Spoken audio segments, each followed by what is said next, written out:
जो थोड़ी अलग लग रही थी। उसकी एक टांग टूट गई थी, जिसके कारण वो ठीक से चल नहीं पा रही थी और खिसक खिसक कर घिसट घिसट कर बड़ी मुश्किल से आगे बढ़ रही थी। लोमश जी ने उस लंगड़ी चींटी की ओर इशारा करते हुए हंसकर कहा, देवराज, देख रहे हो ना इस चींटी को? ये जो सबसे आगे खिसक रही है, जिसकी टांग टूटी हुई है, ये कोई साधारण चींटी नहीं है। ये अपने पूर्व जन्मों में 72 बार इंद्र बन चुकी है। ये सुनते ही जैसे इंद्र के पैरों तले से जमीन खिसक गई। उनका सारा रक्त जम सा गया, आंखें फटी की फटी रह गईं। इंद्र हकलाते हुए बोले, महाराज, ये कैसे संभव है? ये आप क्या कह रहे हैं? इंद्र का ये पद कोई साधारण पद नहीं है। 7 द्वीपों और 7 समुद्रों वाली इस पूरी पृथ्वी पर दिग्विजय प्राप्त करके बिना किसी बाधा के 100 अश्वमेध यज्ञ पूर्ण करने वाले महाप्रतापी राजा को ही ये इंद्र पद प्राप्त होता है। ये अत्यंत दुर्लभ है।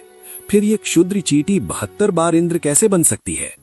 लोमश जी ने अत्यंत शांत और गंभीर स्वर में सृष्टि के सबसे बड़े सत्य को उद्घाटित किया। वत्स, ये संसार एक चक्र है जो अनवरत घूम रहा है। कर्मों की गति बड़ी गहन है। ये चींटी जो आज फर्श पर घिसट रही है, इसने भी कभी पृथ्वी पर जन्म लिया था।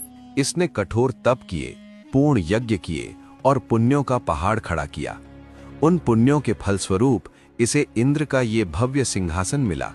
लेकिन देवराज, पुण्य कोई अक्षय संपत्ति नहीं है। जैसे बैंक में रखा धन खर्च करने से एक दिन समाप्त हो जाता है, वैसे ही स्वर्ग के भोग भोगने से पुण्य क्षीण हो जाते हैं। जब इसके पुण्य समाप्त हुए तो ये यहां से नीचे गिर गई। फिर ये कभी राजा बनी, कभी रंक बनी, कभी कीड़ा बनी, कभी पशु बनी। फिर कभी इसने अच्छे कर्म किए, फिर इंद्र बनी और पुण्यों के क्षीण होने पर फिर गिर गई। इस प्रकार 1-2 बार नहीं, पूरे 72 बार ये तुम्हारे इसी सिंहासन पर बैठ चुकी है। 72 बार इसने इस ऐश्वर्य को भोगा है और आज देखो, आज ये कर्मों के फेर में फंसकर एक लंगड़ी चींटी बनकर इस फर्श पर खिसक रही है। देवराज, जिस पद, जिस सत्ता और जिस ऐश्वर्य पर तुम आज इतना अभिमान कर रहे हो, जिसके लिए तुम ये नया महल बनवा रहे हो, वो कितना नश्वर है, इसकी कल्पना भी तुमने की है? इंद्र का सारा अहंकार पानी पानी हो चुका था। उन्हें अपना वो रत्नों का महल अब मिट्टी का ढेर लगने लगा। उनके भीतर जिज्ञासा और वैराग्य ने जन्म ले लिया। उन्होंने महर्षि से एक और प्रश्न किया, महाराज, आपके ज्ञान ने मेरे नेत्र खोल दिए हैं, लेकिन मेरे मन में एक और शंका है। आपने अपने सिर की इन पवित्र जटाओं पर यह पुरानी टूटी फूटी चटाई क्यों बांध रखी है? ये कोई सिर ढकने का आभूषण या वस्त्र तो नहीं लगती? लोमश जी फिर से मुस्कुराए और जो उत्तर दिया उसने इंद्र को ब्रह्मांड की विशालता का असली पैमाना दिखा दिया। लोमश जी बोले, देवराज, सच पूछो तो हमारी आयु बहुत ही छोटी है। इतनी छोटी सी तो जिंदगी है कि इसमें पक्की झोपड़ी बनाना, कुटिया छाना या कोई स्थायी मकान बनाने में समय नष्ट करना मुझे बिल्कुल व्यर्थ लगा। मैंने सोचा रहने दो, बस धूप और बारिश से बचने के लिए कुछ सिर पर छाया होनी चाहिए, तो रास्ते में ये चटाई मिल गई और मैंने इसे जटाओं पर बांध लिया। मुझे संतोष हो गया कि हाँ, मेरे सिर पर छत है। इतने से जीवन के लिए महल कौन बनाए? इंद्र चकित रह गए। जो व्यक्ति इतने अनादिकाल से जीवित प्रतीत हो रहा है, वो अपनी आयु को छोटी सी कह रहा है। इंद्र ने पूछा, महाराज, यदि आपकी आयु इतनी छोटी है तो कृपा करके बताइए कि आपकी वास्तविक आयु है कितनी? लोमश जी ने अपनी छाती पर बने बालों के उस चक्र की ओर इशारा किया और बोले, वत्स, वर्षों की गणना में तो मुझे अपनी आयु याद भी नहीं है, लेकिन ये जो मेरी छाती पर बालों का एक गुच्छा देख रहे हो, यही मेरी आयु का मापदंड है। जब भी सृष्टि के रचयिता, सृष्टिकर्ता ब्रह्मा जी की पूरी आयु समाप्त हो जाती है और उनके शरीर का अंत होता है, महाप्रलय होती है, तब मेरे इस चक्र में से केवल एक बाल टूटकर गिरता है। इंद्र की सांसें रुकने लगीं। उन्होंने कांपते स्वर में पूछा, प्रभु, ब्रह्मा जी की आयु कितनी होती है? लोमश जी ने उस विराट काल चक्र की गणना समझाई। सुनो देवराज, सतयुग, त्रेता, द्वापर और कलयुग, इन चारों युगों को मिलाकर एक चतुर्युगी महायुग बनती है।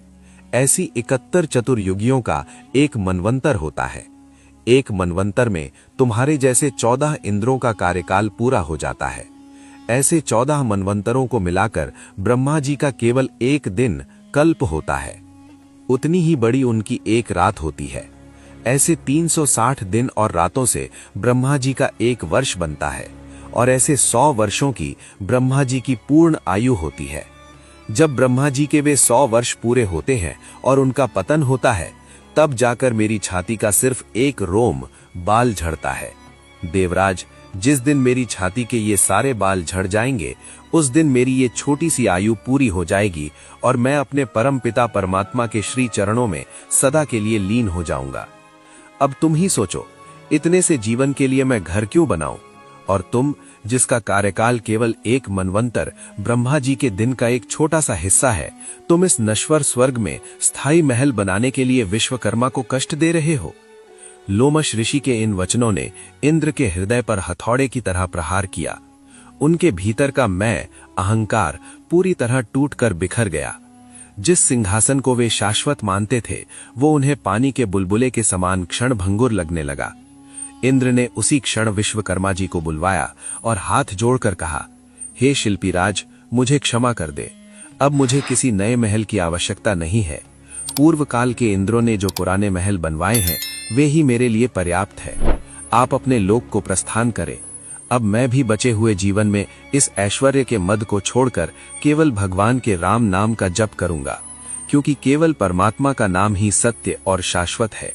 गंगा तट पर निवास करने वाले और लगभग 300 वर्षों की आयु प्राप्त करने वाले महान नागा सिद्ध महात्मा श्री रामदास जी महाराज इस प्रसंग को सुनाते हुए अक्सर एक दोहा कहा करते थे, एक एक चींटी बनी अगणित बार सुरेश, रामदास नागा कहें महिमा ये विश्वेश।